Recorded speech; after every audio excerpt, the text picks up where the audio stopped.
पौधे को जीवन चक्र पूरा करने के लिए 17 आवश्यक पोषक तत्वों की आवश्यकता होती है।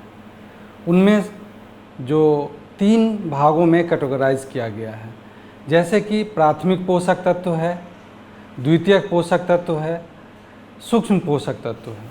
तो मैं आज आप लोगों को ये बताने जा रहा हूँ कि सूक्ष्म पोषक तत्व जो मिट्टी में होते हैं वो सूक्ष्म पोषक तत्व जैसे zinc, copper, iron, MN, molybdenum, boron, chlorine, इन सभी पोषक तत्वों को एटॉमिक एब्जॉर्प्शन स्पेक्ट्रोफोटोमीटर के द्वारा मिट्टी से कैसे हम डिटरमाइन करते हैं, एस्टिमेशन करते हैं, और उस एस्टिमेशन के आधार पे हम ये जान पाते हैं कि मिट्टी में कितना हमारा सूक्ष्म पोषक तत्व उपलब्ध है और कितना सूक्ष्म पोषक तत्व पौधे के लिए आवश्यक है, और उतना सूक्ष्म पोषक तत्व की मात्रा हम उर्वरक से उनको दें ताकि वो अपने जीवन चक्र को पूरा कर सकें। हम चलिए इस स्टेप में शुरू करते हैं। जैसे कि मिट्टी का नमूना हम किसान बंधुओं से प्राप्त करते हैं।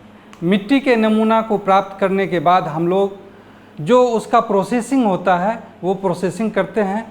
सैंपल को 2 mm सिव से पास कराते हैं। पास कराने के बाद हम उसको DTPA एक्सट्रैक्टेंट होता है, उससे हम जो सूक्ष्म पोषक तत्व है सैंपल में उसको हम एक्सट्रैक्ट कर लेते हैं। एक्चुअली में जो DTPA होता है वो इनऑर्गेनिक लीजेंड होता है। वो लीजेंड करता क्या है, जब हम सैंपल में DTPA डालते हैं सॉइल सैंपल में, तो डालने के बाद जो सॉल्यूशन बनता है उस सॉल्यूशन में मिट्टी में जो घुलनशील पोषक तत्व है, सूक्ष्म पोषक तत्व है, उस सूक्ष्म पोषक तत्व के साथ DTPA कम्प्लेक्स बना लेता है, और कम्प्लेक्स बनाने के बाद उसको हम क्या करते हैं, फ़िल्टर कर लेते हैं। फ़िल्टर करने के बाद हम उसको एक, जैसे कि सैंपल का जो हम लोग फ़िल्टर करते हैं तो इस टाइप का नमूना जो रिएजेंट बोतल होता है, इस बोतल में जैसे देख लीजिए, इसमें हम फ़िल्ट्रेट सैंपल से एक्सट्रैक्ट किया हुआ जो मिट्टी का जो सॉल्यूशन है वो हम एक्सट्रैक्टेंट इस तरह के बोतल में एक्सट्रैक्ट कर लेते हैं, फ़िल्ट्रेट कर लेते हैं। उसके बाद हम लोग जो है मशीन पे लाते हैं, और मशीन को, ये हमारा यहाँ पे मशीन जो है वो एटॉमिक एब्जॉर्प्शन स्पेक्ट्रोफोटोमीटर मशीन है, और इस मशीन के माध्यम से हम लोग जो है जिंक, कॉपर, आयरन, एमएन, जितने भी सूक्ष्म पोषक तत्व है वो हम निकालते हैं। और इसमें जो है ये कैथोड लैंप लगा हुआ है, ये डिफरेंट एलिमेंट का कैथोड लैंप है, जैसे जिंक का, आयरन का, कॉपर का, मैग्नीज का, इन सभी का लैंप लगा हुआ है। और इन लैंप, कैथोड लैंप के माध्यम से हम लोग एटॉमिक एब्जॉर्प्शन स्पेक्ट्रोफोटोमीटर से हम लोग एस्टिमेशन करते हैं। हम अपने अनुसार इस लैंप को हम सिलेक्ट कर सकते हैं। जैसे मशीन में हम मान लीजिए हमको जो इतने पैरामीटर, जैसे 8 पैरामीटर का एनालिसिस कर सकते हैं, तो इसमें हमको जिस पैरामीटर को सिलेक्ट करना होगा, मान लीजिए हमको आयरन को निकालना है तो आयरन को सिलेक्ट किए। यहाँ आयरन जो है, आयरन का कैथोड लैंप जो है अपने पैसेज में जाके फिक्स हो जाएगा, और तब ये मशीन जो है आयरन कैथोड लैंप के साथ फिक्स होने के साथ ये रीडिंग लेना शुरू करेगा। तो इस तरह से हम लोग इसकी रीडिंग लेने की तैयारी करते हैं। तो मान लेते हैं हमारा सैंपल आ गया है। ये हमारा सैंपल का रीडिंग लेने से पहले हम लोग उस यहाँ के मिट्टी में जितने क्षमता के, जितने रेंज में हमारा एक्सट्रैक्टेंट, जितने रेंज में हमारा जिंक है, आयरन है, कॉपर है, उसका स्ट्रेंथ के अनुसार हम स्टैंडर्ड सॉल्यूशन बनाते हैं। और स्टैंडर्ड सॉल्यूशंस को पहले मशीन पे रीडिंग लेते हैं, और रीडिंग लेने से हमको ये पता चलता है जो मशीन कितना एक्यूरेट काम कर रहा है, कितना स्टैंडर्ड काम कर रहा है। तो चलिए हम लोग सबसे पहले मशीन शुरू करने से पहले इसका कैथोड लैंप सेलेक्ट करेंगे। सेलेक्ट करने के बाद फिर हम ये, इसमें एसिटिलीन गैस है जो एनर्जी का सोर्स, ये सिलेंडर एसिटिलीन गैस का है, ये एनर्जी का सोर्स के रूप में यूज होता है। और हमारे पास कंप्रेसर है जो ऑक्सीडेंट सप्लाई करता है। इसको हम बारी बारी से हम ऑन करेंगे। जैसे हमारा ये कंप्रेसर ऑन हो गया, कंप्रेसर ऑन हो गया, इससे हमारा जो है ऑक्सीडेंट जाने लगा, ऑक्सीडेंट जाने लगा मशीन के अंदर। उसके बाद हम गैस को ऑन करेंगे, गैस हमारा ऑन हो गया। गैस में जो है वो प्रॉपर प्रेशर होना चाहिए ताकि हमारा मशीन सही से काम कर सके।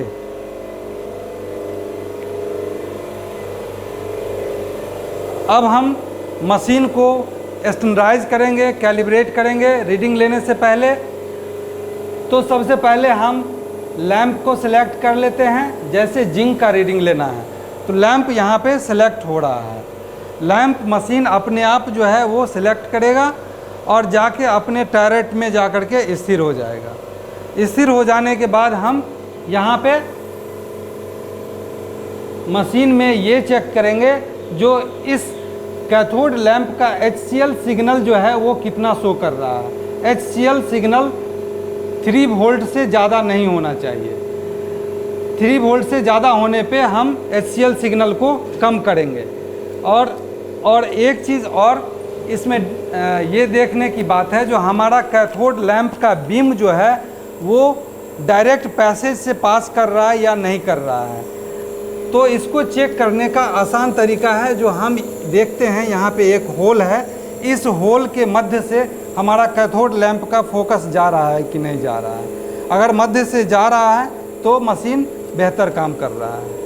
अब हम इस कैथोड लैंप का पीक को सिलेक्ट करेंगे। पीक को सिलेक्ट करने के बाद ये पूछता है जो हमारा लैंप का जो लाइट है वो सीधे डायरेक्शन में है या नहीं है। यदि सीधे डायरेक्शन में है तो यस कर देंगे, क्योंकि अभी पहले चेक कर चुके हैं। अब मशीन इसके पीक को सर्च कर रहा है। अगर इस मशीन का पीक प्रॉपर बनता है स्मूथली तो हम इस मशीन के साथ जिंक के रीडिंग के लिए तैयार हैं। नहीं तो हम फिर से पीक सर्च करेंगे। जैसा कि मशीन ने पीक को सर्च कर लिया है और पीक का सर्च का एक्यूरेसी हमारा जो है वो 90% से ज़्यादा है। जैसे कि जो वेवलेंथ होता है वो 213.9 वेवलेंथ जिंक का है और ये जो पीक सर्च किया है 213.4। तो इसका मतलब ये एक्यूरेसी के बिल्कुल ही करीब है और ये एक्यूरेसी मतलब -+1 के अंदर होना चाहिए। तो यहाँ पे -+1 के अंदर है तो हम जिंक के रीडिंग के लिए मशीन हमारा तैयार है। तो इसके लिए हम पहले मशीन को कैलिब्रेट करेंगे। कैलिब्रेट करने के लिए हम एनालिसिस पे जाएंगे और एनालिसिस पे जाने के बाद हम फ्लेम को ऑन करेंगे। यहाँ पे ग्रीन सिग्नल है इग्निशन पे, ये इग्निशन बटन को दबाएंगे और हमारा यहाँ पे फ्लेम जलाने के लिए हम फ्लेम का सोर्स यूज़ करेंगे। जैसा कि ये फ्लेम जल चुका है। अब ये फ्लेम बिल्कुल नीला कलर का फ्लेम होना चाहिए, जो कि है नीला कलर का फ्लेम है। अब ये फ्लेम तैयार है रीडिंग के लिए। यहाँ पे ये डिस्टिल वाटर कम है, थोड़ा सा डिस्टिल वाटर भर देते हैं।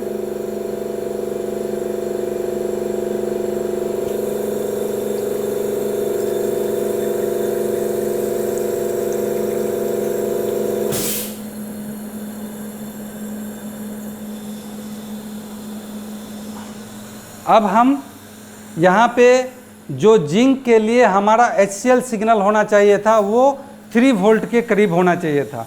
इसको हम 3 वोल्ट पे ले जाएंगे। 3 वोल्ट पे ले जाने के लिए हम EHT सिग्नल को बढ़ाएंगे।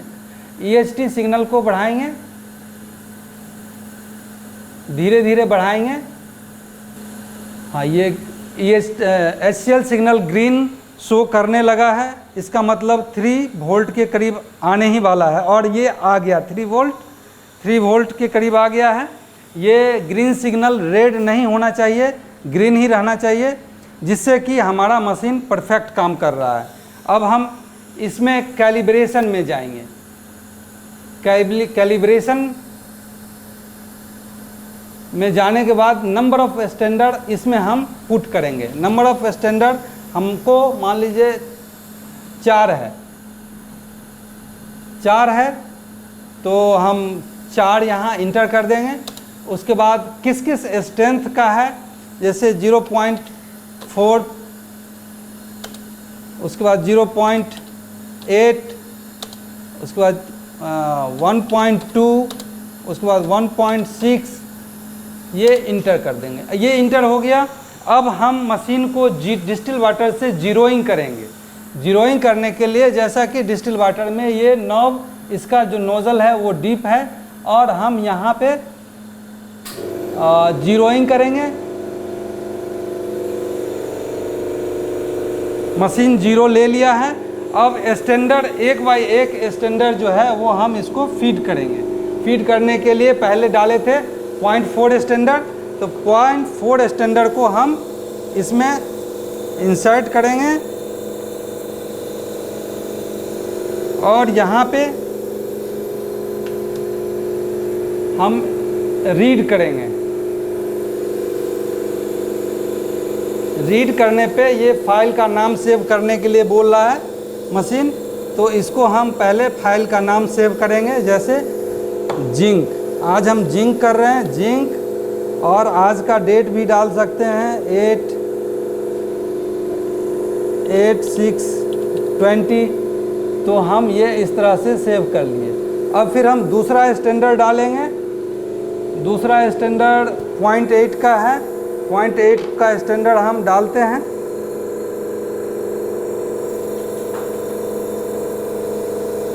डालने के बाद हम ये रीड करेंगे।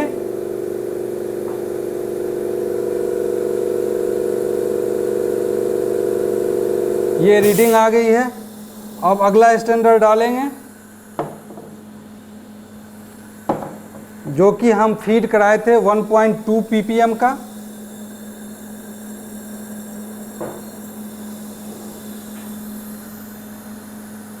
इसको हम रीड कराएंगे। रीड कर लिया गया है मशीन के द्वारा। अब ये डिस्प्ले भी हो रहा है। डिस्प्ले होने के बाद अब लास्ट जो स्टैंडर्ड है वो 1.6 का है। इस 1.6 स्टैंडर्ड को हम रीड कराएंगे। कराने के बाद हम इसको रीड क्लिक करेंगे। ये इसका रीडिंग दे दिया है मशीन। अब हमको इसके एक्यूरेसी को चेक करना है। एक्यूरेसी को चेक करने के लिए हम लोग ग्राफ पे जाएंगे। ग्राफ क्या शो कर रहा है? ग्राफ ये शो कर रहा है इसका स्टैंडर्ड का R² वैल्यू जो है 0.9987 है। इसका मतलब है 100% के करीब हमारा एक्यूरेसी मशीन का है। जो जिंक के केस में जो R² वैल्यू आया है वो 0.99 है, और 1 R² वैल्यू जो है वो मैक्सिमम होता है। इसका मतलब ये मशीन जो है वो बहुत ही अच्छे काम कर रहे हैं, और जिंक का रीडिंग अच्छे तरीके से ले रहा है। और जैसा कि आपको R² वैल्यू से भी अच्छा आप देख सकते हैं, जो हमारा जो रीडिंग लिया गया है 3 पॉइंट जो है वो तीनों बिल्कुल ही स्ट्रेट लाइन में है। उसमें कोई भी पॉइंट जो है वो स्ट्रेट लाइन से बाहर नहीं है, एकदम हल्का सा सेकेंड पॉइंट बाहर है, और सभी पॉइंट जो है बिल्कुल स्ट्रेट लाइन में है। इसका मतलब है जो मशीन हमारा बहुत परफेक्टली काम कर रहा है। आपने अभी देखा जो मशीन के द्वारा स्टैंडर्ड का रीडिंग लिया गया, और स्टैंडर्ड का जो रीडिंग है वो मशीन बता रहा है जो स्टैंडर्ड का जो R² वैल्यू है वो 0.9987 है। इसका मतलब हाईली एक्यूरेसी के साथ ये मशीन रीडिंग दे रहा है, और इसका ग्राफ भी है वो भी है बिल्कुल ही स्ट्रेट लाइन ग्राफ बना है, जिसका मतलब है जो ये बहुत अच्छा रीडिंग दे रहा है और बहुत अच्छा रीडिंग देगा। अब हम सैंपल के बारे में जानना चाहेंगे। जैसा कि सपोज मान लीजिए हमारा जो स्टैंडर्ड है यही सैंपल है, तो फिर हम इसका सैंपल के रूप में, अभी तो स्टैंडर्ड के रूप में इसको देखे हैं, हम सैंपल के रूप में ये देखना चाहेंगे जो ये कितना अच्छा रीडिंग दे पाता है। तो चलिए हम इसको क्लोज करते हैं, और क्लोज करने के साथ ही हम अब सैंपल रीडिंग पे आते हैं। सैंपल रीडिंग पे आने से पहले कितना सैंपल है वो भरना है। मान लीजिए हमारे पास 4 सैंपल है, तो 4 भर दिया हमने, 4। अब उसके बाद जो है फिर हम इसको डिस्टिल वाटर से जीरोइंग करेंगे। जीरोइंग हो रहा है, मशीन जीरो ले लिया है। जैसा कि हम किसान से सैंपल प्राप्त करते हैं, मिट्टी का नमूना, मिट्टी के नमूना को DTPA से एक्सट्रैक्ट करते हैं। एक्सट्रैक्ट करने के बाद हम लोग जो है एक्सट्रैक्टेंट हम लोग इस तरह के जो कंटेनर होते हैं उसमें हम लोग प्राप्त कर लेते हैं। सभी एक्सट्रैक्ट DTPA को हम, जैसे मान लीजिए हमारे पास 3 किसान आए कि तीनों किसान का माइक्रोन्यूट्रिएंट निकालना है, तो जिंक हम पहले निकाल रहे हैं। तो जिंक निकालने के लिए मशीन को पहले से ही बता चुके हैं कैसे स्टैंडर्डाइज करते हैं। स्टैंडर्डाइज करने के बाद हमको सैंपल लेना है, तो सैंपल मशीन को स्टैंडर्डाइज करने के बाद हम लोग डायरेक्ट सैंपल का रीडिंग ले सकते हैं। जैसा कि इस सैंपल में कितना जिंक है ये हम देखना चाहेंगे, तो इसका जो एक्सट्रैक्टेंट है उसको हम मशीन को फीड कराएंगे और फीड कराने के बाद रीड करेंगे। रीड करने के बाद जो है अभी जस्ट इसका रीडिंग देने वाला है मशीन। देखिए 3 नंबर में ये 0.37475 ये ppm इतना शो कर रहा है। जो इस सैंपल में हमारा 0.375 ppm जिंक मौजूद है। अब हम इसको निकाले हैं, उसी अनुसार फिर डाइल्यूशन फैक्टर से गुना करके हम किसान को बताते हैं क्या जो जिंक आपके मिट्टी में जिंक इतना ppm है, और कोई अगर क्रॉप ले रहे हैं तो उसके लिए कितना ज़रूरी होगा। एडिशनल जो है हम उसको जिंक के डिफरेंट सोर्सेस हैं, उस सोर्सेस से उनको हम एप्लीकेशन का सलाह देते हैं। और 2 और सैंपल है किसान का, उसका भी अगर आप देखना चाहेंगे तो 2 और रीडिंग 2 मिनट में हो जाता है। इस पे बहुत जल्दी रीडिंग होता है। जैसे हम अगला रीडिंग ले रहे हैं किसान का, सैंपल फीड कराए, यहाँ पे रीड बटन को दबाएंगे और उसके बाद मशीन जो है वो रीड कर लिया है। और ये रीडिंग इस मशीन में जो बता रहा है ये रीडिंग जो है 1.049 ppm इस किसान बंधु के सैंपल में है। एक और तीसरा किसान बंधु का जो सैंपल एक्सट्रैक्ट किया हुआ है वो सैंपल है, इसमें हम देखना चाहेंगे जो कितना जिंक है। तो इसके लिए हम रीडिंग दबाएंगे मशीन का बटन। उसके बाद जो है अभी जस्ट फ्यू सेकेंड में ही ये मशीन इस सैंपल में कितना जिंक है वो बताने वाला है। अभी आपका सैंपल का रीडिंग आ गया, देख लीजिए। ये आपके इनके सैंपल में जो रीडिंग है वो बता रहा है, जो इनके सैंपल में इनके मिट्टी में 0.786 ppm जिंक है। कहने का मतलब है जो जिंक जो है वो हमारे मिट्टी में 0.6 ppm से लेकर के 1.2 ppm तक रहता है, तो इसे नॉर्मल कंडीशन माना जाता है। यदि 0.6 ppm से नीचे रहता है तो हम डिफिशिएंट मानते हैं या लो मानते हैं, तब हमको जिंक का एडिशनल डोज देना पड़ता है।